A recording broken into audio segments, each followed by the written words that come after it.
Hello friends, welcome back to my YouTube channel Radhe Radhe all subjects में। Friends, आज हम कक्षा 7 का फर्स्ट चैप्टर वन वन्यजीव एवं संरक्षण करने वाले हैं।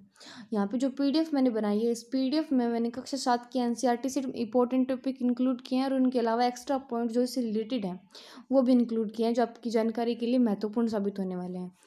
जो हम वीडियो को स्टार्ट करते हैं, यहाँ पर देखकर पहला पॉइंट हमारा केवलादेव घना राष्ट्रीय पक्षी उद्यान। पूछ लिए केवलादेव घना राष्ट्रीय पक्षी उद्यान कहाँ स्थित है, तो ये भरतपुर में स्थित है। फिर ये बोली प्रसिद्ध किसके लिए, तो ये साइबेरियन क्रेन के लिए प्रसिद्ध है। साइबेरियन क्रेन के लिए हमारा केवलादेव घना राष्ट्रीय पक्षी उद्यान प्रसिद्ध है। साइबेरियन क्रेन तो यहाँ पे होता ही होता है क्योंकि इसके लिए प्रसिद्ध है। इसके अलावा यहाँ पे बगुला, बया, कोयल, बटेर भी पाए जाते हैं। वन्य जीवों एवं पक्षियों की आवास हेतु महत्वपूर्ण हमारा वन होता है। वन्य जीव जो कहते हैं जो वनों में रहते हैं, और पक्षियों के आवास के लिए महत्वपूर्ण चीज़ें होती हैं हमारे पेड़ पौधे, और पेड़ पौधे हमारे वनों में पाए जाते हैं, इसीलिए पक्षियों के आवास हेतु भी महत्वपूर्ण होते हैं। ये दो पॉइंट जो है आपको वन के बारे में कुछ इंपॉर्टेंट थिंग्स बताते हैं, इसीलिए यहाँ पे इंक्लूड किए गए। छोटे लेवल के क्वेश्चन है।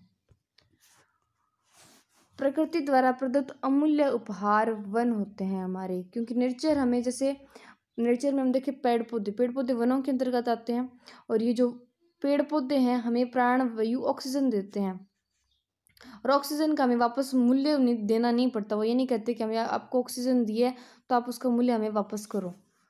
राजस्थान के वनों से इमारती लकड़ी मिलती है। ये राजस्थान के वनों की इम्पोर्टेंस है, क्या क्या हमें देते हैं। इससे इमारती लकड़ी मिलती है। इमारती लकड़ी होती है भवन निर्माण के दौरान गेट बनाने में, फर्नीचर, इन सब में काम आती है, वो इमारती लकड़ियाँ होती है। ईंधन की लकड़ी, इन्हें जलाऊ लकड़ी भी बोलते हैं।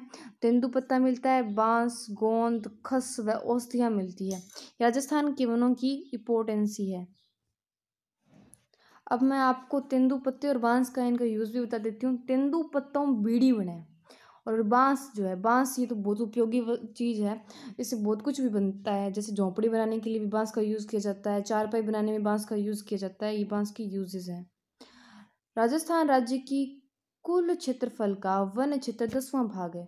अगर हम राजस्थान राज्य के कुल क्षेत्रफल को 100 माने, राजस्थान राज्य का कुल क्षेत्रफल 100 माने, तो उसमें से हमारा 10वां भाग वन होता है। ठीक है। राजस्थान राज्य की आएगा, सॉरी यहाँ पे ये की लिखा गया, यहाँ पे की आएगा। राजस्थान राज्य के कुल क्षेत्रफल का वन क्षेत्र 10वां भाग है। ये इंपॉर्टेंट क्वेश्चन है यहाँ से। राज्य में सर्वाधिक वन क्षेत्र उदयपुर जिले में पाए जाते हैं, जो कि इनका जो जिले की जो भौगोलिक क्षेत्रफल है उसके हिसाब से इन वनों को देखें तो ये है हमारे 23.52%।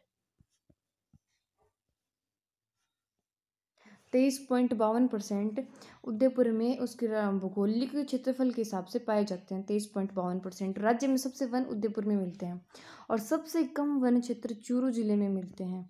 दो क्वेश्चन यहाँ से बन रहे हैं कि सबसे ज़्यादा कहाँ मिलते हैं वन, और सबसे कम वन कहाँ मिलते हैं। दो क्वेश्चन यहाँ से बन रहे हैं। अब बात करें चूरू जिले में, उसके भौगोलिक क्षेत्रफल के हिसाब से कितने वन मिलते हैं, तो 0.53% वन मिलते हैं चूरू जिले में, उसकी भौगोलिक दृष्टि के हिसाब से। नेक्स्ट पढ़ते हैं वनों के प्रकार, टाइप्स ऑफ फॉरेस्ट। वनों की 3 भागों में विभाजित किया गया है। वन जो है हमारे 3 प्रकार के होते हैं। एक तो होता है आरक्षित वन, दूसरा होता है सुरक्षित वन, तीसरा होता है अवर्गीकृत वन। आरक्षित वनों के बारे में चर्चा करें तो सरकारी नियंत्रण में आते हैं ये वन, और इनमें क्या होता है, पर्यावरणिक दृष्टि से महत्वपूर्ण होते हैं। ये कोई ना कोई इनमें स्पेसिफिक चीज़ मिलती है जिस वजह से ये बहुत ज़्यादा इंपॉर्टेंस रखते हैं। और यहाँ पे पशु चराने पर प्रतिबंध होता है, और लकड़ी काटने पर भी प्रतिबंध होता है, क्योंकि ये पर्यावरणिक दृष्टि से महत्वपूर्ण भूमिका अदा करते हैं, और सरकार का भी इन पर खास ध्यान होता है। ये पर्यावरणिक दृष्टि से महत्वपूर्ण होते हैं, और पशु चराने और लकड़ी काटने पर प्रतिबंध होता है, ये इनकी मुख्य विशेषताएं आएंगी। और इनका क्षेत्रफल देखें तो कुल वन क्षेत्र का 1/3 यानी कि 1/3 भाग जो है ये कुल वन क्षेत्र, राजस्थान में जितने भी वन मिलते हैं उनमें 1/3 ये हैं। नेक्स्ट आता है सुरक्षित वन। सुरक्षित वन होता है सरकारी नियंत्रण में, ये भी आते हैं, और कुछ नियमों के साथ इस क्षेत्र में लकड़ी काटने व पशु चराने की अनुमति होती है। यहाँ पे भी ये तो वन आते सरकारी नियंत्रण में है, लेकिन इनमें कुछ विशेषता, कुछ नियम होते हैं यहाँ पे लागू, जिस वजह से यहाँ पे लकड़ी भी काटी जा सकती है और पशुओं को भी चराया जा सकता है। और इनका क्षेत्रफल देखें तो कुल वन क्षेत्र का आधे से अधिक होता है। यानी कि 50% से ज़्यादा हमारे सुरक्षित वन हैं। नेक्स्ट बात करते हैं हम अवर्गीकृत वन की। अवर्गीकृत वन में पशु चराने व लकड़ी काटने पर किसी तरह का सरकारी प्रतिबंध नहीं होता, यानी कि आप यहाँ पे लकड़ी भी काट सकते हैं और पशु भी चरा सकते हैं, ये सरकार आप पे कोई प्रतिबंध नहीं लगाएगी। नेक्स्ट है भौगोलिक दृष्टि से वनों का वर्गीकरण। भौगोलिक दृष्टि से वनों को हमने 3 प्रकार से बांटा गया है, और भौगोलिक दृष्टि से वनों का वर्गीकरण उससे पहले कुछ इंपॉर्टेंट थिंग्स पढ़ लेते हैं। अरावली पर्वतमाला राजस्थान को विभाजित करती है 2 भागों में। ये एक इंपॉर्टेंट थिंग है, कोई पूछ लेता है कि अरावली पर्वतमाला राजस्थान को कितने भागों में विभाजित करती है, तो ये 2 भागों में विभाजित करती है। आगे हम चर्चा करें तो वनस्पति को प्रभावित करने वाले कारक, हम ये बात करें, कोई पूछ ले कि आप हमारी जो वनस्पति उन कौन से कारक हैं, कौन से फैक्टर्स हैं जो प्रभावित करते हैं, उनमें आएगा जलवायु आएगी। जलवायु कैसी है, वर्षा की मात्रा भी आएगी, मिट्टियों की विभिन्नता भी आएगी। आर्द्र जलवायु वाले तो वहाँ पौधे भी पनपते हैं ज़्यादा, वर्षा ज़्यादा हो तो पौधे भी फिर भी अच्छे पनपेंगे। मिट्टियों में अगर पोषक तत्व ज़्यादा हैं तो पौधे और ज़्यादा पनपेंगे।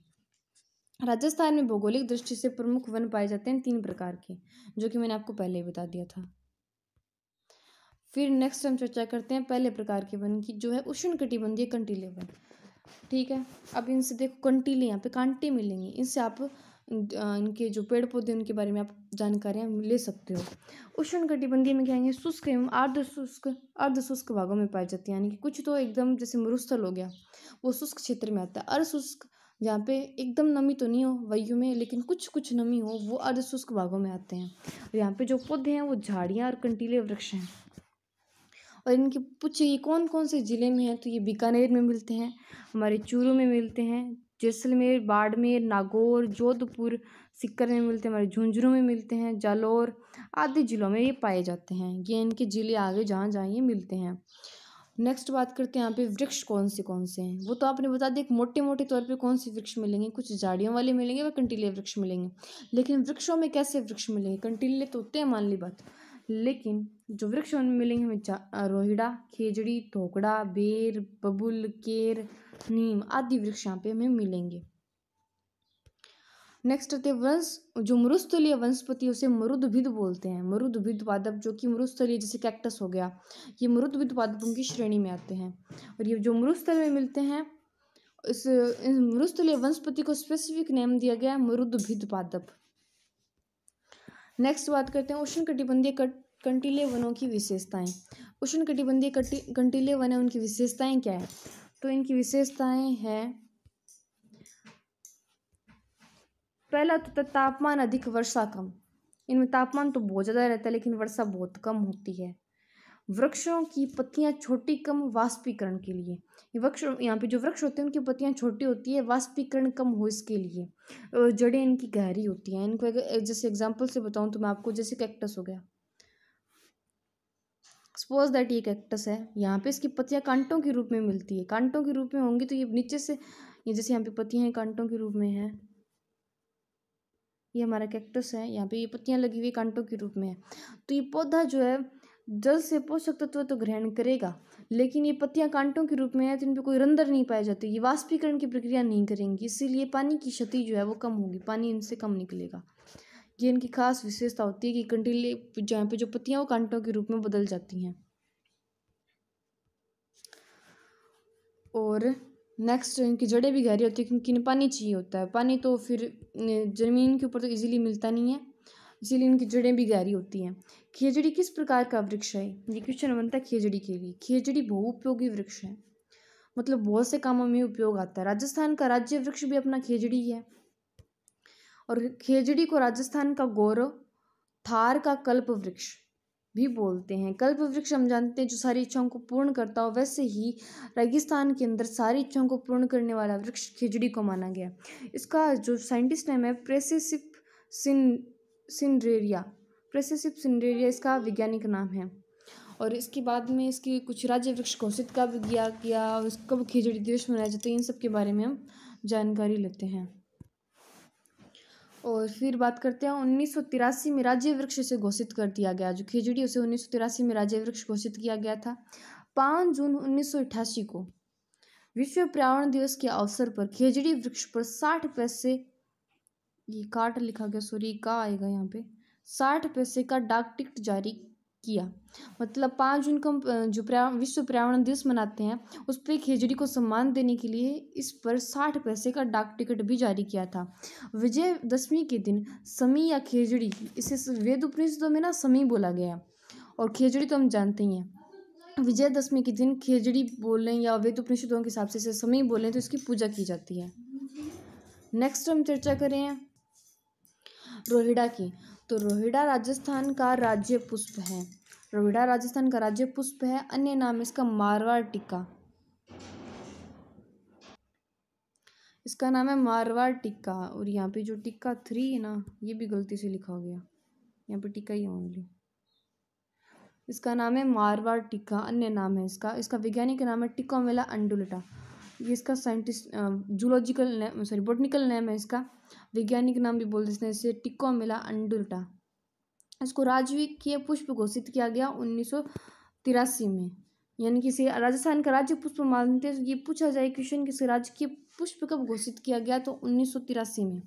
और शेखावाटी में मारवाड़ अंचल में इमारती लकड़ी का मुख्य स्रोत है। ये शेखावाटी में मारवाड़ अंचल, इसका जो मारवाड़ अंचल है उसके अंदर इमारती लकड़ी, भवनों के निर्माण में जो लकड़ियां काम में ली जाती है उसका मुख्य स्रोत है ये। और ये जो से एक बात और है, इनकी सेवण घास है, ये जैसलमेर में मिलती है। थोड़ी सी घास के बारे में आगे यहाँ पे सेवण घास जैसलमेर में मिलती है, जो कि पौष्टिक होती है। Thank you so much for watching this video. मिलते हैं हम नेक्स्ट वीडियो में, और आगे की जो PDF हम नेक्स्ट वीडियो में कंप्लीट करेंगे पार्ट 2 में। तब हमारी वीडियो का इंतज़ार करते रहें। तब तक के लिए टेक केयर एंड बाय।